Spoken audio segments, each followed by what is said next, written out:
into a building and just see people making and doing things all over the place, not sitting behind desks and looking in one direction, but collaborating and working in circles. It's amazing. So I'm going to talk to you a little bit today about the idea of innovation. It's something that we hear a lot about. It's a system that's a bit broken, but at Girls Who Code we're working really hard to fix it. So my name is Leah Gilliam. I'm the VP of Education, Strategy, and Innovation at Girls Who Code.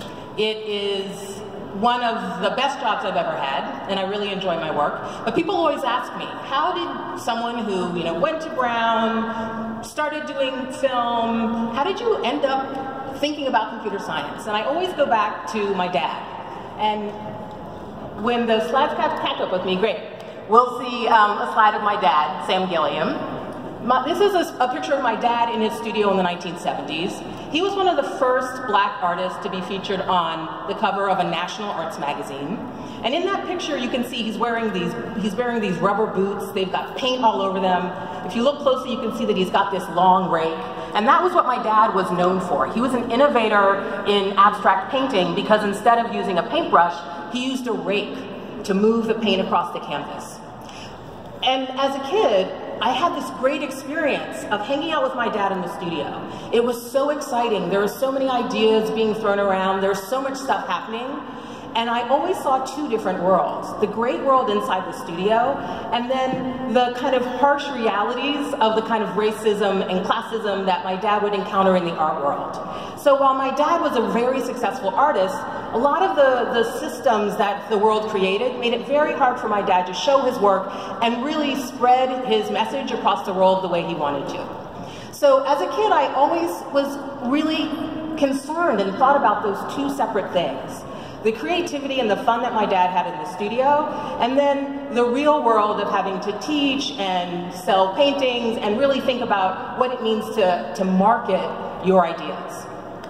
So what brought me to Girls Who Code? In some ways, it's these two polarities, thinking about this distinction between creativity and who is seen as a creative person, that made me leave my own kind of thriving studio practice and think more about who do we see as innovators in the world and who do we think of as creative people.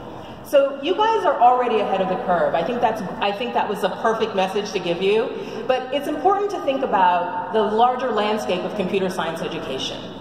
So right now in the United States, and Rhode Island is doing a great job of this, very unique, but right now in the United States, it's actually your access to ideas about computer science, learning how to code, learning about algorithms, loops, conditionals, doing all the kinds of things that you guys are doing today, that can be really limited based on who you are, where you live, the economic background of your family, and this is a huge issue.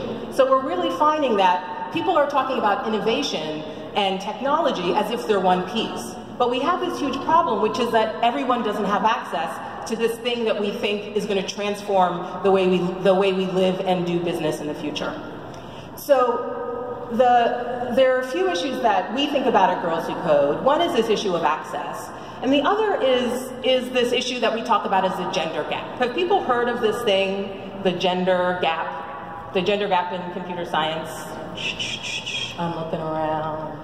I don't see any hands. That's okay. Up there, yes, thank you, thank you.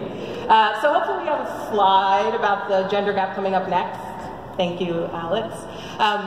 And the gender gap in technology is really, really fascinating, in part because it's something that is a relatively recent problem. And the gender gap describes the fact that there are fewer women who are working in the computing science field than there are men, despite the fact that women make up 51% of the population.